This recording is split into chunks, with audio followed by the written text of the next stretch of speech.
Welcome into this Thursday edition of News 2 Now, streaming on WCBD Plus. I'm Tim Renaud. Let's jump to today's headlines.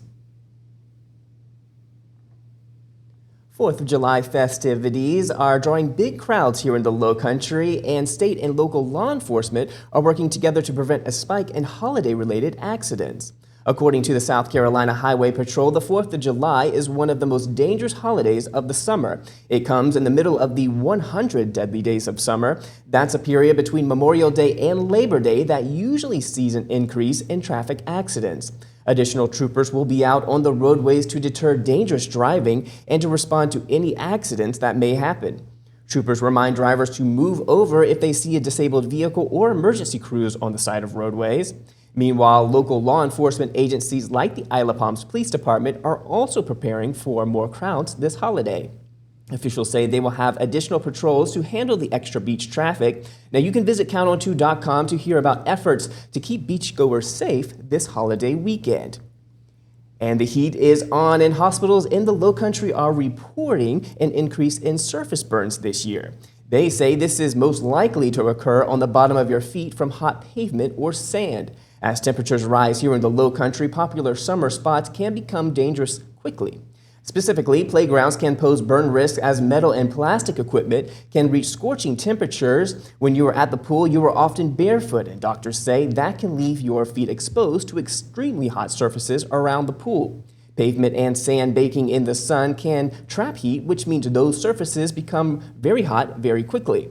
Health officials suggest wearing shoes or to keep them close by when you are in the water. They say even if pavement or sand is cool when you get in, it can become dangerously hot by the time you get out. And an early 4th of July celebration is planned for this evening in the town of Hollywood. People are invited to the Hollywood Town Hall from 5 until 9 this evening for the community's annual 4th of July party and fireworks show. The celebration will include food trucks, vendors, fireworks, and plenty of family fun. Now, you can visit countont2.com for a full look at area celebrations happening tomorrow throughout the Low Country. And joining me now in the WCBD Plus Streaming Center is Storm Team 2 meteorologist Brant Beckman. And Brant, we've got a busy weekend coming up, and a little activity might be brewing up off the coast. What can you tell us about this? Yeah, we're watching it. A little area of low pressure is likely to develop off the eastern coast of Florida here as we get towards next week. Something we're keeping an eye on, because if this does develop, it'll likely be sometime between July 5th and Saturday, July 5th, going into Tuesday, July 8th. Now, the biggest threat at this point is looking to be rain, not looking at any significant tropical development at this point. I think we got one of two scenarios here. We have scenario number one, where the low pressure moves up into the Low Country and doesn't really have time to develop, and you get some rain showers early next week. Scenario number two, it stays just offshore, moves up through North Carolina, and that would actually leave it some time to strengthen and actually become a little something more than just a tropical depression. But if that scenario comes true, then it'll be pushing off towards the Atlantic. So either way, we're in pretty good shape. It's a little early in the season. The ingredients aren't all that great as of right now. We're still in early July. Now, if this were August, we'd be kind of watching this a lot closer. But for now, just looking at increased chances for rain, not only for this next weekend, but going into next week. 4th of July, I got about a 30% chance. So this will still be offshore for the 4th of July. So we should have mostly dry conditions, but have a contingency plan just in case. Now, Brant, on everybody's mind right now is the 4th of July holiday, Yep. And so with this off the coast, what can you tell us? Should people start keeping their plans in mind? Should they have an alternative? What are you thinking right now? I'm thinking rain at this point. If we're worried about wind or storm surge, at this point, it's not in the discussion. Could be later down the road, but at this point, we're not seeing that. We just don't have the ingredients together to really say that, hey, this is going to be a big deal. just not seeing it at this point. So I think increased chance of rain, especially as we get towards Saturday night into Sunday and Monday. So if you have other plans beyond the 4th of July, yeah, you're going to want to have a contingency plan for the rain and the chance for thunderstorms. As of right now, that tropical development not really looking like a huge factor for the actual 4th of July holiday, just the weekend going after. Now, the holiday with it being on the mind, that's what we're talking about here right now. Tell me, what do you think is your favorite part of the holiday? Is it a trip to the beach? Is it a fireworks show? Or is it the world famous hot dog eating contest? What is your go-to? You have the neighbors, right, that get the craziest fireworks, right? You might have some sparklers, but you know that you have that one neighbor and you're just waiting, seeing what they're brewing up this year. That's kind of the favorite thing, and you're thinking, okay, what's it going to be? And sure enough, at 10, 11 o'clock at night, boom, you're like, oh, there it is. They brought the big one this year. So that's kind of fun seeing which fireworks we're getting this year from the neighbors across the street. So we'll see what they have packing this year. But you know what's so great about that is it's a free show, and you don't have to deal with traffic or parking. I'm not paying for the fireworks. That's the best part of that show. Someone else is always getting the big packages of that. Exactly. Well, Brant, thank you so much for joining us this morning, and we look forward to seeing your forecast coming up on News 2 Midday, a little extended look at the forecast. We'll see you back here potentially next week. Yeah, thank you. All right, thank you, Brant. Taking a look at some of the top stories on the web, check this out. The North Charleston Police Department found drugs hidden in Pop-Tart bags after a pursuit and a rollover crash on I-26. Now, the North Charleston Police Department shared this information on its Facebook page yesterday, police saying they discovered the large drug stash hidden in the Pop-Tart wrappers after a pursuit on June 28th. They said that they spotted someone with an illegal windshield and side window tint. The officer attempted a traffic stop. The driver initially pulled over, but then took off, initiating the pursuit. Eventually, the vehicle stopped after a rollover crash on I-26, but the driver then jumped out and attempted to flee on foot. They were apprehended very quickly. No other vehicles were involved in the incident, but the North Charleston Police Department listed a slew of drugs and paraphernalia that they say that they recovered from this incident. But more surprisingly, the picture that they shared there of the drugs hidden in those Pop-Tart wrappers, you can go to counton2.com to read more about this story and take a closer look at that photo. Now, this is another event that makes a lot of people happy as they visit the beaches on the 4th of July. This is the annual Salute from the Shore. It gives people on the beach a chance to kind of salute and say hello to our military aircraft as they fly along the coast on the holiday. It will be a series of F-16s and the Warbird flight, which includes T-34s and T-28s. They are going to fly really depending on that weather and that forecast, which could prohibit some of the flights. Now, initially, they start at the Cherry Grove up near the North Carolina border at 1 o'clock and should reach the Low Country by about 1:15, going across over Isle of Palms, Charleston Harbor, Folly Beach, Edisto, and then making their way down to Hilton Head and Beaufort later in the afternoon.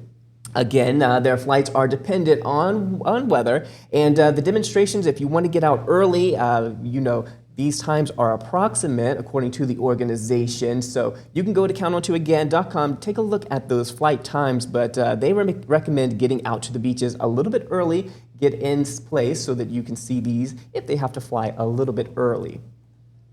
And we mentioned a list of those area 4th of July fireworks show happening across the Low Country tomorrow from North Charleston at Riverfront Park. We've also got events happening at the USS Yorktown in Mount Pleasant. That includes a 20-minute fireworks show. Tickets are still available through the Patriots Point website. But again, there's areas all around Mount Pleasant, like Mount Pleasant Memorial Waterfront Park, where you can view these fireworks if you're not able to grab a ticket.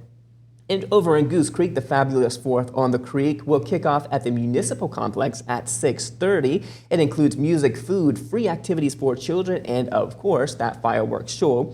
Admission to the celebration is free, but city organizers are asking people to carpool if they can because parking is limited. There will be shuttles running from Westview Elementary and Westview Middle School starting at 5 p.m. for people attending the show.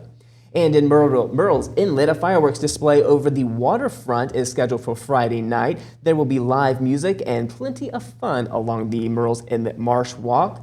Festivities will end with also a 20-minute firework display that organizers say truly lights up the sky. And in Somerville, the town is hosting its Fireworks and Freedom Festival at Gahagan Park. There's going to be food trucks, vendors, and other fun activities scheduled for the event. Now, this one also free. Shuttles will be available from Hutchinson Square and will be taking people to the park because, again, parking is limited. That's a look at our top stories. You can always visit us at counton2.com for the day's headlines. We're going to take a quick break, and when we come back, News 2's producer and reporter Christina Lobo is going to join us here in the streaming center with a look at a unique food truck giving options for everyone. We'll be right back.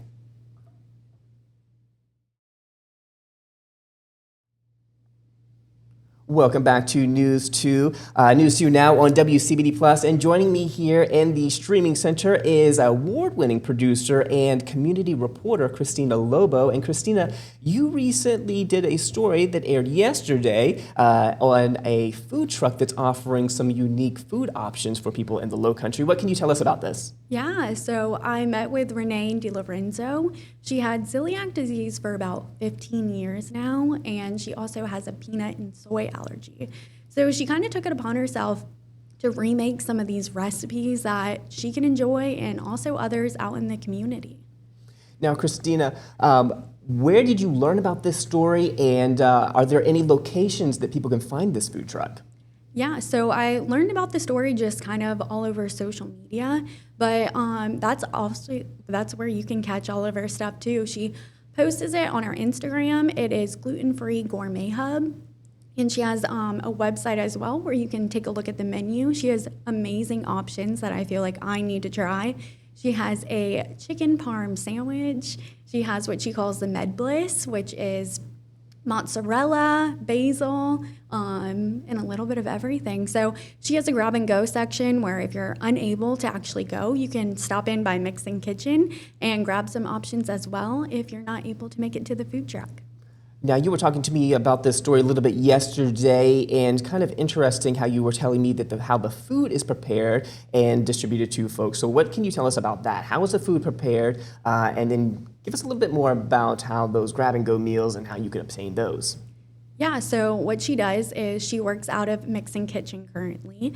It's a community kitchen where a bunch of restaurant owners kind of go, and they're able to prep their food before it goes on the food truck.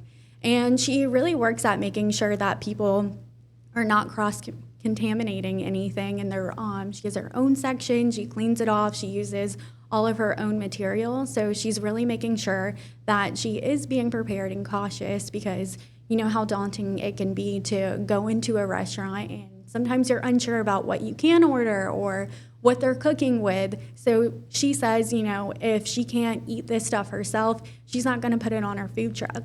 And she also takes a look at her suppliers. So what she's really doing is making sure that where she's buying this food from, they're not also having products that are contain gluten. She's making sure that everything is gluten-free, not just the stuff that she's ordering, but where she's getting all the products from.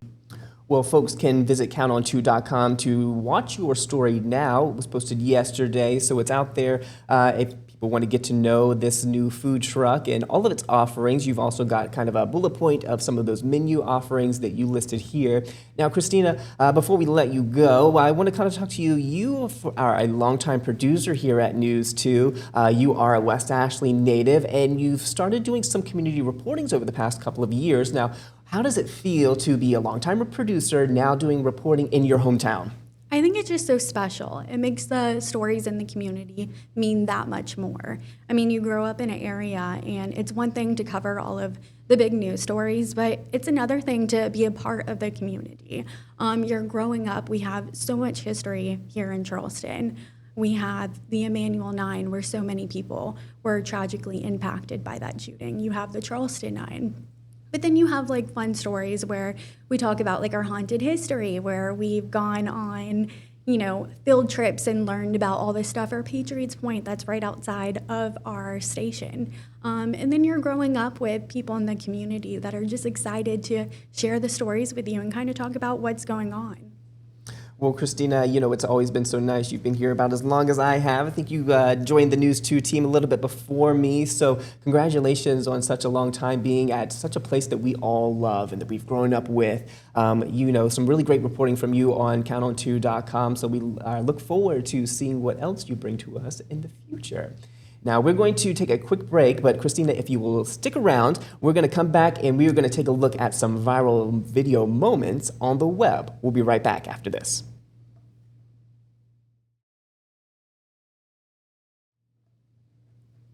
Welcome back to News 2 Now. Christina, take a look at this. This is quite a large alligator that deputies had to remove from a front yard out in a Houston, Texas neighborhood. Deputies were called to a Houston home on July 1st to remove the alligator that had wandered into a homeowner's front yard. According to the Harris County Constable, a man walked outside of his home on Tuesday to find the giant beast kind of hanging out there. The footage from the sheriff's office shows deputies working with a professional wrangler to detain the alligator and remove it from the homeowner's yard by hoisting it onto a trailer that was attached to a pickup truck.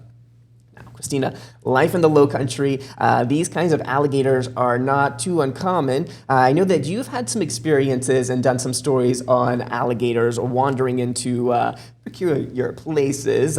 What can you tell us about some of the stories that you've done here in the past? Yes, I covered a story where a woman, she just walked outside of her front yard and there was an alligator right under her car, which is absolutely terrifying. Being in the low country, we're obviously no stranger to this.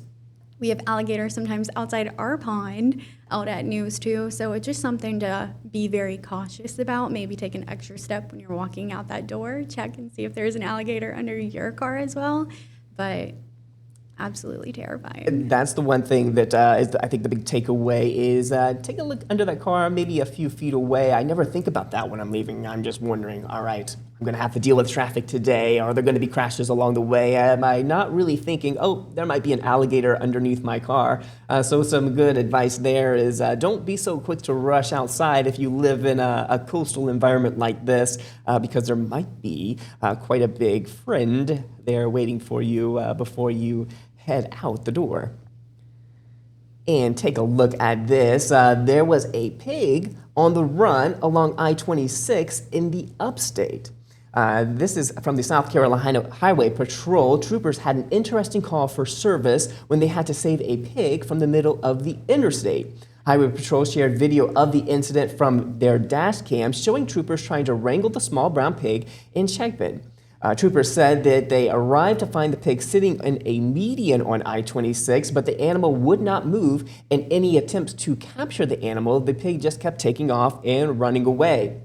Eventually, with help from the Richland County Sheriff's Office, they were able to capture the pig and to get traffic moving again.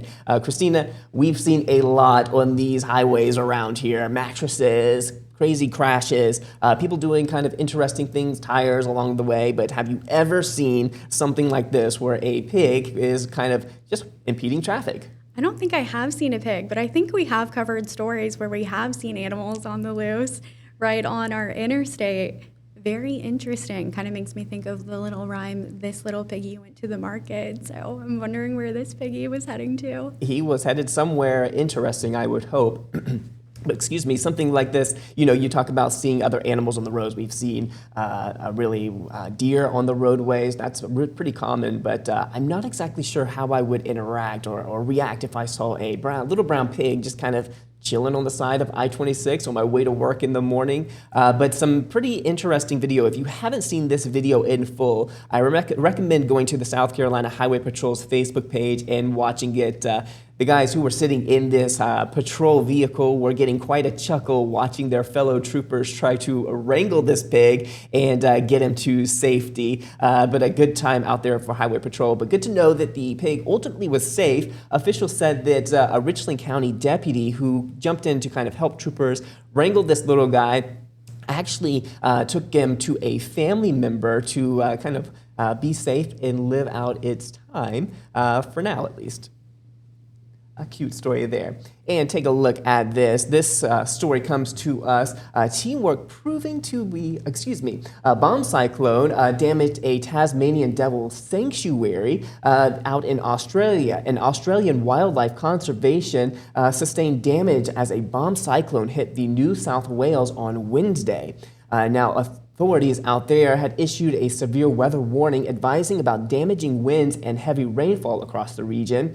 Now, law enforcement said that they were just kind of out monitoring the conditions and seeing what was going on when they found that this Tasmanian devil's little home had been damaged by some of the storms. Now, Christina, we see a lot of wild animals out here. We've talked about a runaway pig or the scary dinosaurs, alligators in our community, but look at this guy right here. That is not someone that we see too often, and his home might be damaged, but he seems like he's just kind of enjoying life out in nature. Have you ever seen a Tasmanian devil? It's certainly not the creature that we see in the cartoons growing up. No, the thing that comes to mind exactly is the cartoon when I think about it, but I haven't seen it or even really heard much about them.